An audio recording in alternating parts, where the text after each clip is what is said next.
हमारे महबूब मुल्क भारत की उस अजीम व शान शख्सियत जिन्हें आप और हम सब मान्यवर कांशीराम साहब के नाम से जानते हैं, उनकी पुण्यतिथि के इस महान अवसर पर यहाँ मुनक्किद इस बहुत सम्मानित लोगों की इस मीटिंग में और आप सब बैठे हमारे परिवार की जानिब से उन्हें भावभीनी श्रद्धांजलि अर्पित करता हूँ, उन्हें खिराज मोहब्बत पेश करता हूँ।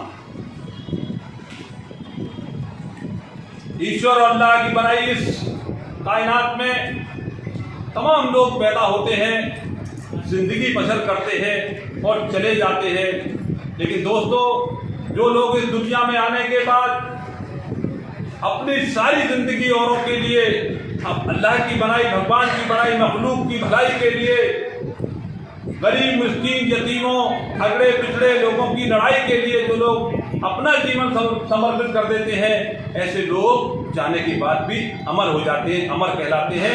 ऐसी ही अमर शख्सियत मान्यवर कांशीराम साहब थे। मान्यवर कांशीराम साहब के बारे में तमाम लोगों ने तमाम चीज़ें विस्तार से बताई। भाई कुलदीप जी ने बहुत अच्छे तरीके से सारी चीज़ें रखी।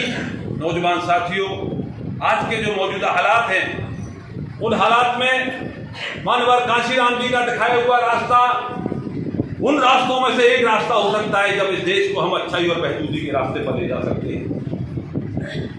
मान्यवर कांशीराम साहब ने सामाजिक कुरीतियों के खिलाफ, अन्याय और अत्याचार के खिलाफ, दलित शोषित अगड़े पिछड़े समाज के सब वर्ग समाज के गरीब लोगों के उत्पीड़न के खिलाफ इस देश के अंदर एक अलग जगाया, एक आवाज उठाई।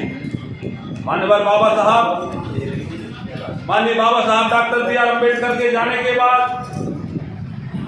जो आंदोलन लगभग समाप्त होने की ओर था, उस आंदोलन को आगे बढ़ाने का काम बाबा साहब के बाद अगर किसी ने किया तो मान्यवर कांशीराम साहब ने।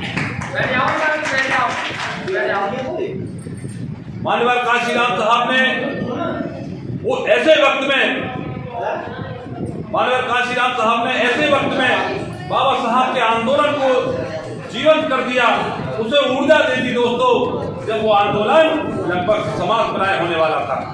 तो आज हमें और आपको प्रेरणा लेनी होगी, हमें और आपको प्रेरणा लेनी होगी।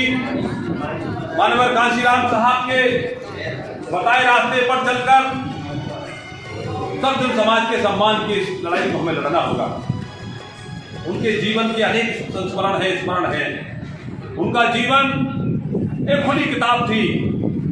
माननीय कांशीराम साहब, उनकी जिंदगी के अनेक पहलू ऐसे हैं जब उन्होंने अपनी सरकारी नौकरी को छोड़कर और एक सामाजिक आंदोलन में कूदने का निश्चय किया। जिस क्लास की सर्विस में माननीय कांशीराम साहब सर्विस किया करते थे, वहां उनके स्टाफ में एक दीना खाना नाम का वाल्मीकि समाज का एक उनका कर्मचारी साथी था। वह कर्मचारी साथी बाबा साहब डॉक्टर बी आर अम्बेडकर के जन्मोत्सव पर एक कार्यक्रम में जाना चाहता था, शरीक होना चाहता था, लेकिन विभाग ने उसे छुट्टी नहीं दी। और जब विभाग ने उन्हें छुट्टी नहीं दी और उनके खिलाफ कार्रवाई का एक्शन हुआ, तो मान्यवर कांशीराम साहब को जब ये पता चला तो मान्यवर कांशीराम के दिल को बहुत ठेस लगी। आपने उसी दिन से निश्चय कर लिया कि इस देश के अंदर जिन्होंने संविधान बनाया, वो बाबा साहब अजीम व शान शख्सियत जिन्होंने देश को नई दिशा दी।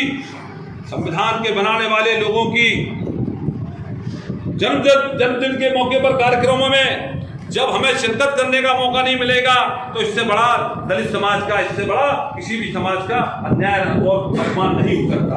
उसी दिन आपने ये प्रण कर लिया कि मैं देश के अंदर फैली हुई तमाम कुरीतियों के खिलाफ आवाज उठाऊंगा। तमाम चीजें हैं, लंबी तकरीर हो जाएगी, लेकिन दोस्तों आपको मालूम होना चाहिए, मान्यवर साहब जब सामाजिक आंदोलन में कूदे और कुरीतियों के खिलाफ उन्होंने ये तय कर लिया कि अब मैं देश के अंदर सामंतवादी और मनवादी व्यवस्था को खत्म करने के लिए काम करूंगा, तो उन्होंने प्रतिज्ञाएं की। उन्होंने शादी न करने का फैसला किया। उन्होंने कहा सारा देश मेरा घर होगा, सारा देश के एक एक नागरिक मेरा परिवार होगा।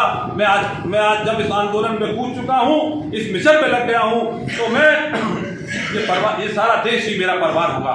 मान्यवर साहब ने पूरे देश को अपना परिवार माना। मैं एक बात और कहना चाहूंगा दोस्तों, मान्यवर कांशीराम साहब कहा करते थे कि दलित के माने जो उन्होंने दलित की व्याख्याएं दी, बहुत स्पष्ट रूप से मैं कहना चाहता हूं, दलित के माने जाटव से केवल नहीं है, दलित के माने केवल वाल्मीकि नहीं है, दलित के माने केवल शेड्यूल कास्ट के लोग ही नहीं है, बल्कि दलित वो सब समाज का व्यक्ति भी है, हाई कास्ट का वो व्यक्ति भी दलित है जिसे दोस्तों दबाया गया है,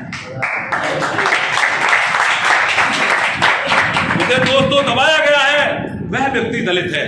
वह सब समाज के, ब्राह्मण समाज का व्यक्ति भी दलित हो सकता है, वैश्य समाज का व्यक्ति भी दलित हो सकता है, जिसके साथ अन्याय हुआ हो, जिसके साथ अत्याचार हुआ हो, ऐसे दलितों के खिलाफ। मानवर काशीराम साहब बसपा के थे, लेकिन आज भी समाजवादी पार्टी के लोग मानवर काशीराम साहब के विचारों को प्रभावित होकर उनकी जयंती मनाते हैं। जैसे मानवर साहब बताया करते थे कि पेन में जो कलम होता है, कलम की असली ताकत उसके अंदर की भरी स्याही होती है।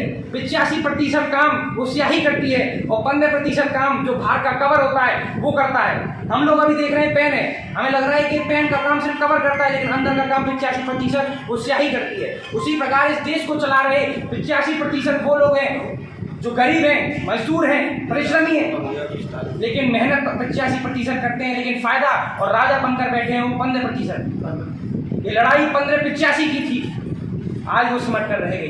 देश आजाद हुआ, मान्यवर काशीराम ने दलित पिछड़ों को मुख्यमंत्री उत्तर प्रदेश का बना दिया।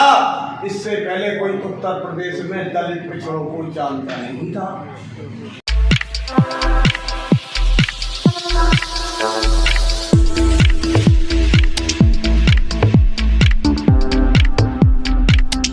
अच्छा सुनो, सब्सक्राइब करते वक्त ना घंटी बजा देना, ताकि जब मैं ऑनलाइन आऊँ तो तुम्हारे